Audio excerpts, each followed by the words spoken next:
Los Kids Deutschland! Hi! It's very happy to have Miss Bally here today for our interview. Yeah, nice to have you here. This is a very nice German restaurant in Kingston. Yeah. And we have a very beautiful background at the back. Yeah, look at the river, yes, here. Yeah.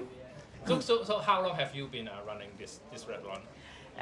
This restaurant since 2014. 2014? Yes. So it's like 8 years from now? Yes.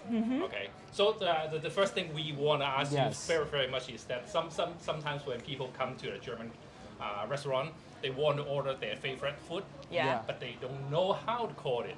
Yes. The very, very first one I need to ask you is about this one. Can you tell me how do you call it in English and also in German? Yeah, in English it's pork knuckle, and in Deutsch, which is actually it's a Bavarian dialect, and they say Haxe. Haxe.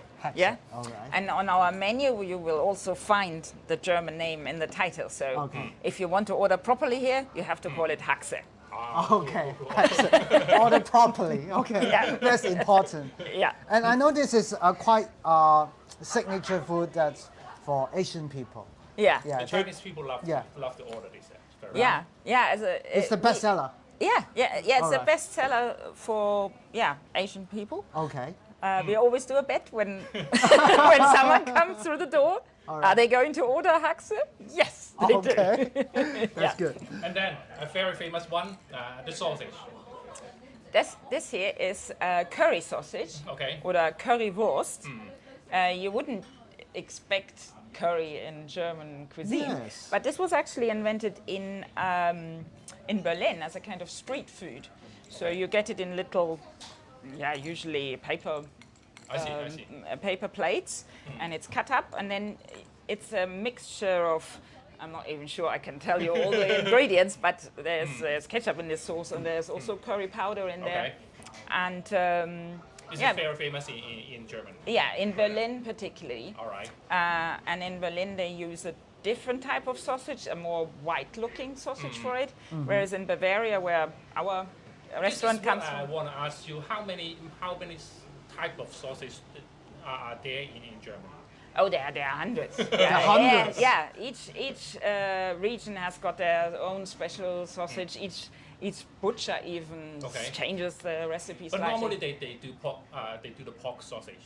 It's mainly pork sausage, but we have got beef sausage as well, and then sort of we even do vegan and things like that now. Vegan sausage. Vegan sausage, and it's quite popular here. All right. Yeah. Well, the thing is that I think in German, the German cuisine, they are more tend to do the pork instead of beef. You know why? When we are having food in the UK, people tend to have beef more, right? Yeah. But in Germany, traditionally we have pork more is pork. more normal. More normal, yeah. What about this? The bread. This is also pork sausage, but it's smoked, and it looks quite red inside and has more spices than the other sausages. Okay. So it's not spicy in the Asian sense. Just a little bit. Just a little bit. Right. Yeah. How we call it in German? Currywurst. Currywurst. It's tough. All right, try it again. Currywurst. Yeah. So it's from the curry, from the spice that's in the sauce, and wurst. Okay. And this one? And this one is a special one from Bavaria as well. It's called Oberster. Together with a Brezen. Yeah. So in German, in English, it would be it's a kind of cream cheese mixture with there's onions in it and paprika and camembert. Yeah. So it's like a speciality that people eat with a beer and a Brezen and a starter. As a starter. Yeah, a starter. The Brezel is very common in Germany. It's one of the in southern Germany. Yeah. Oh, okay. Yeah. So that's the common thing that you would have with such a big beer. Yes. The beer is one of the key. Such a big one. Yeah. Can you finish this, by the way? Me? Yeah. I did. This is 2 pints. Yeah, it's a liter. It's one whole liter, right? Yeah, it's a liter. Yeah. Okay, for the last one, the asparagus. It's very precious one. Yeah. Yes. So it's only in season for a little bit more than a month. Yeah. Okay. It's very different in taste to the green one. The green one, yeah.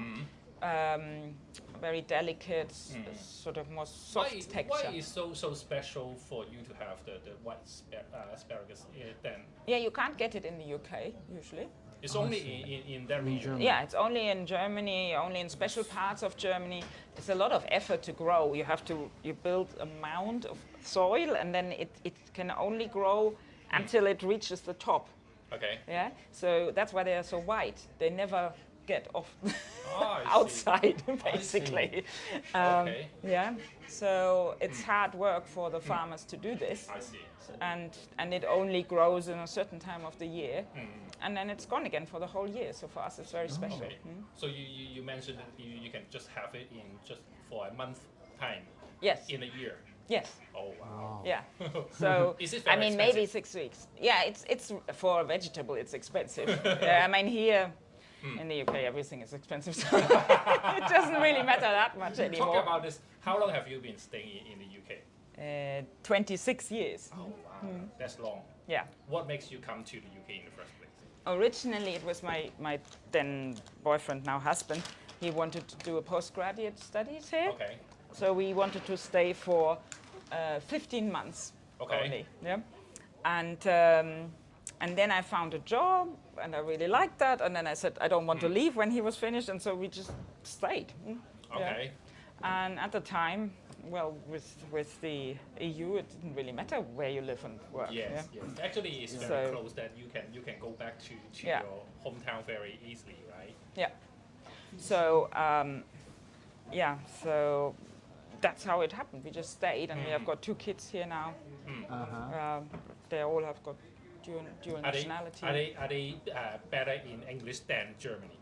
Originally, they were better in English, and then we sent them to the German school, which is local to here. Oh, yes. All right. And now they don't care really what they speak. Okay, that's good. That's good because I just Marco just asked you about why people love to stay in Kingston and Richmond, this area. Yes, it's because we have a school here, a German school. Yes, so that's why. Yeah, from kindergarten to primary to secondary. Yes, right. All the way up to the Abitur, yes, which is the German A levels. So how about the community? Are the in German? I mean, in German they like to play together all the time. So it depends. There are some Germans who try to mix more with British people, and some who stick together. But the ones that stick together don't stay that long. I mean, because I've been here for 26 years, obviously I meet Germans, but this is the one very key question is that because a lot of people from Hong Kong or some Asian country, they come to the UK and they find it's not easy to adapt the new life.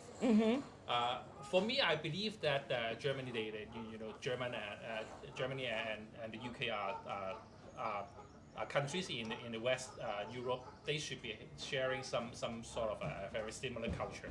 But have you been thinking about is there anything that you are not happy with, or you think it's very hard to get rid of? Not for me personally. I always loved the UK. I've already during school. I went on school trips here, and I always loved it. My husband, who is from Munich and always lived there, he at least he found it the first few years. He found it a bit harder that things don't work as well here. About what? Yeah, I mean, just sort of public service, or streets are not as tidy as in Germany. That type of stuff. He always sort of, he had an issue with. I mean, I love the freedom and the spontaneity, but he just feels nothing works here, and they promise stuff, and that type of. But he feels better now. Yes, he got because used to it. Like something he doesn't even know anymore how it is in Germany. Oh, really? Yeah, I mean we're going there, but it's very different. Is that your family still living in Germany? Yes, And you go visiting them? Yes, yeah. But during the COVID time, I believe it is a bit hard, right, for you? Yes, it was. It was more difficult. But it's getting better now. Yeah. Anyway. No, it's completely normal now, which is astonishing. Okay. Yeah. So how about the business? Let's talk about the business. Yeah, I know that you got several restaurants in UK. Yes. Right? Can you tell me about how's the challenge to run a business, especially in UK, in London? Wow. It's not easy, I think. Yes. Yeah. I mean, when we first started, we started in Richmond. We just opened a beer garden, which is probably the only outdoor only restaurant in the UK. Okay. So that was really hard work because we still had our other jobs and we had no idea about restaurants. Okay. So we were literally working day and night and weekends and just to get it off the ground. A lot of mistakes, right? Yeah, huge learning curve. Let's put it that way. Okay. But that took off. I mean, basically my business plan, I laugh about it now. Yeah, so it's like 10 times as much as we thought we would do. Yeah? Okay. So and then we had basically my husband has an architect's office. Okay. Also here, and so he designed all the restaurants. Yeah, it's trying to be like an alpine hut in the mountains in Bavaria, from inside at least. Outside it's still a Victorian cottage. Yeah. So that helps that we had someone who can bring the atmosphere. Yeah. But then the actual running of the restaurant, the logistics, getting everything over the border and so on, that was tough and got tougher since Brexit. But it is still very, very hard to run a business in the UK right now. I mean, it's easier to start a new business than in Germany because it's socially more accepted to just try something, and also to set up a limited company and things. It's easier than in Germany. Yeah, right. You have checks as well and so on, but not as stringent as in Germany. I'm not quite sure, but I believe that the German people they work in a very more in a more efficient way. Yes, because they spend a long, usually, or used to at least, spend a longer time studying for their profession, and then they stay in their profession and they know it very well. Whereas here, people often start something as a bachelor, then go off in a completely different direction. Probably it's a different approach to education. It's just shorter, and then you start working and muddle through somehow. Okay. Which is also nice because it doesn't fix you on this path forever and ever, which used to be like that in Germany. Right. I think it's changing as well. I think that there's one thing that people, when you're talking about the German people, they will have a very stereotypical feeling of them. They like to follow rules. Is it real? Yes. Yeah. They don't even cross a road if there's a red sign on it. Yeah. Even if there's no car. I mean, there's always the exception, but in general, no, we don't do that. That's very different. I won't say unique or something, but Germany people they are like this. Yeah, and then they're really surprised here when suddenly someone crosses the road and you come with the car. Scared. All right. Yeah. Maybe I would say that they are more self-disciplined. Yeah, because they think that that's not the green light for crossing the road. They are more follow the rules. Yes, and they also try and be a good example to kids. So you get told off if there are kids waiting as well, and you cross the road, you get told off. But I need to ask: have you been changed, or you are still keeping that? I think I was always a bit of a rebel in Germany, so it suits me better here. That's the thing. That's what I want to ask. Yeah. So one more thing is that I heard about the German people. They don't like people to eat in their bare hand. They always like to use fork or something. Is it real? I'm not sure. I mean, we have, for instance, on the Oktoberfest, Okay. You get this roast chicken. Okay. And that you're supposed to eat with your hands, right. and you get extra little wipes and so on. So Okay. So we do do that sometimes. I mean, obviously, if you are in a restaurant, a posh restaurant, you wouldn't do it. Okay. So, but generally, I believe that Germany is like keep giving me a very good impression of the personality. They're always very nice. They're very disciplined. Yeah. They're basically a good person. Thank you. Thank you. And the thing is that even back in the back old day in Hong Kong, people we have those kind of German beer festival in Hong Kong. It's very common, and we enjoy it very. Probably more common than here. Yeah. So thank you very much for today, and it's time for us to enjoy the food, right? Yes, thank you, Miss Mary. Enjoy. Cheers. Cheers.